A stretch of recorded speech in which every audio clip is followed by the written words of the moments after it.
That's my last Duchess, painted on the wall, looking as if she were alive. I call that piece a wonder now. Frau Pandolf's hands work busily a day, and there she stands.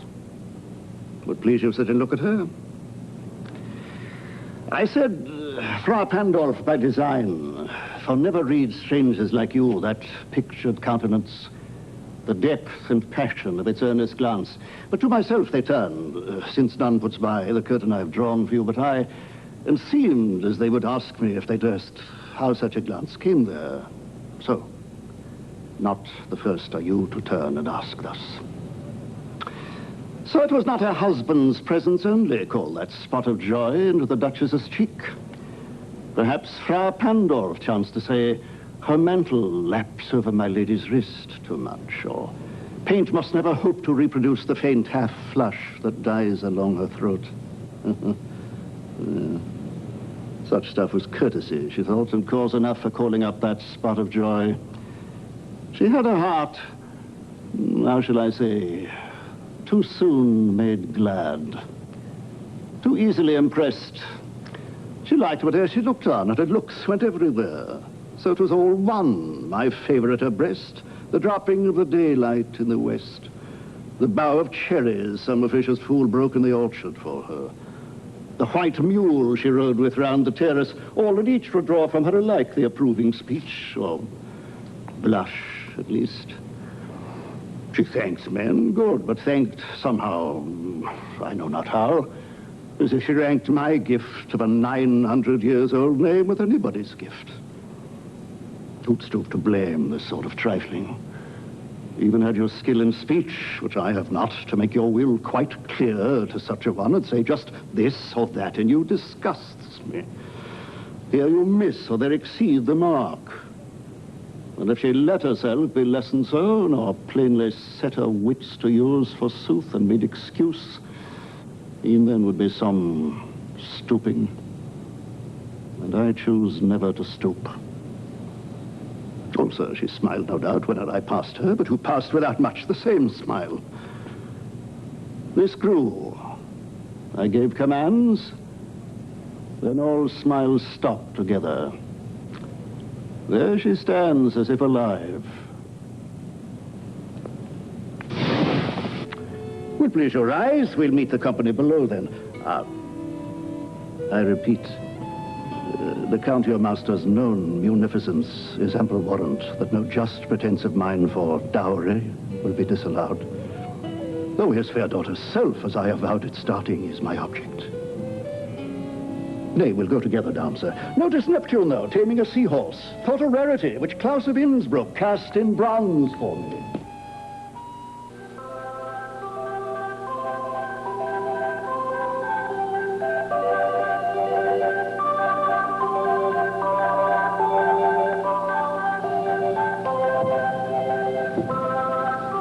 Last night, I took a midnight stroll to the lonely carnival ground.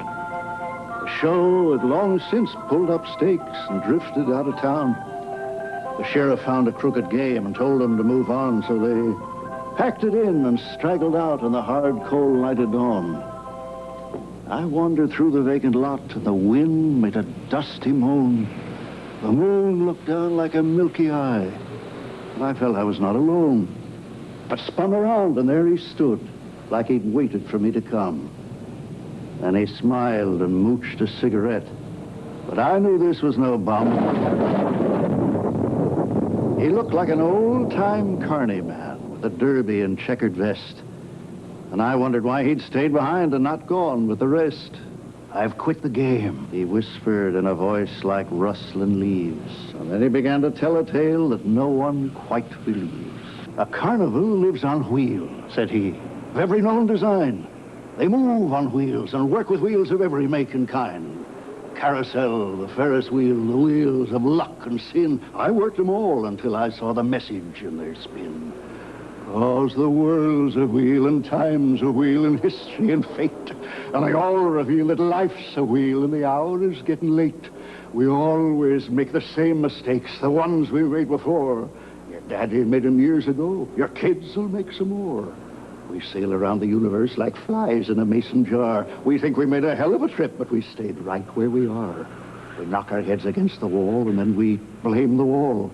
We curse the luck and pass the buck right back to Adam's fall. We got to get off the carousel somewhere along the line. The thing's a trolley car to hell, and the fault is yours and mine. Oh, the world's a wheel, and time's a wheel, and history and fate. And they all reveal that life's a wheel, and the hour is getting late. The carnival man, he paused at last, and his eyes began to burn. He stretched his arms like a soaring hawk and slowly began to turn. Around and round the carnivalette he spun like a raven loon, till all that remained was a dusty swirl that vanished in the moon. I stood alone on the carny ground without a soul in sight. And they say I dreamed the man that seemed to sing to me that night. Oh, the world's a wheel, and time's a wheel, and history and fate. And they all reveal that life's a wheel, and the hour is getting late. We always make the same mistakes, the ones we made before. Your daddy made them years ago. Your kids will make some more. Tape rolling? Rolling. Okay, tape rolling. Stand by on remote with Gus the cat. Okay, stand by to cue interviewer. Standing by. Okay, cue the interviewer. Gus is the cat at the theater door. His name, as I ought to have told you before, is really Asparagus. That's such a fuss to pronounce that we usually call him just Gus. His coat's very shabby, he's thin as a rake, and he suffers from palsy that makes his paw shake. Yet he was, in his youth, quite the smartest of cats, but no longer a terror to mice and to rats. For he isn't the cat that he was in his prime, though his name was quite famous, he says, in its time. And whenever he joins his friends at their club, which takes place at the back of the neighboring pub, he loves to regale them, if someone else pays, with anecdotes drawn from his palmiest days. For he once was a star of the highest degree. He has acted with Irving, he's acted with Tree, and he likes to relate his success on the halls where the gallery once gave him 7 catcalls.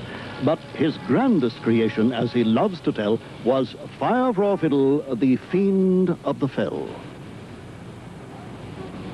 I have played, so he says, every possible part, and I used to know 70 speeches by heart. I'd extemporize back chat, I knew how to gag, and I knew how to let the cat out of the bag. I knew how to act with my back and my tail. With an hour of rehearsal, I never could fail. I'd a voice that would soften the hardest of hearts, whether I played the lead or in character parts. I've sat by the bedside of poor little Nell. When the curfew was rung, then I swung on the bell. In the pantomime season, I never fell flat, and I once understudied Dick Whittington's cat. My grandest creation, as history will tell, was Fire for a Fiddle, the Fiend of the Fell. Then, if someone will give him a toothful of gin, he will tell how he once played a part in East Lynne. At a Shakespeare performance, he once walked on Pat when some actor suggested the need for a cat. He once played a tiger, could do it again, which an Indian colonel pursued down a drain. And he thinks he still can, much better than most, produce blood-curdling noises to bring on the ghost. And he once crossed the stage on a telegraph wire to rescue a child when a house was on fire. And he says, "Well, these kittens, they do not get trained in the way that we did when Victoria reigned. They never get drilled in a regular troop. They think they are smart just to jump through a hoop." And he'll say, as he scratches himself with his claws, "Well, the theater's certainly not what it was. These modern productions are all very well, but there's nothing to equal, from what I hear tell, that moment of mystery when I made history as Fire for a Fiddle, the Fiend of the Fell."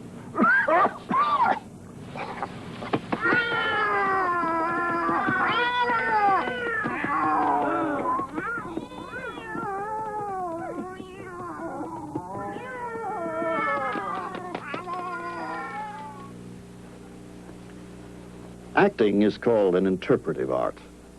But when you perform quality material, some of it seems to rub off, and you feel that you've touched the creative process. The challenge of bringing these poems to life has been one of the most enjoyable experiences of my career. I hope you enjoyed them, too. Thanks for joining me on Verse Person Singular. Boom, boom, boom, boom, boom, boom, boom, boom.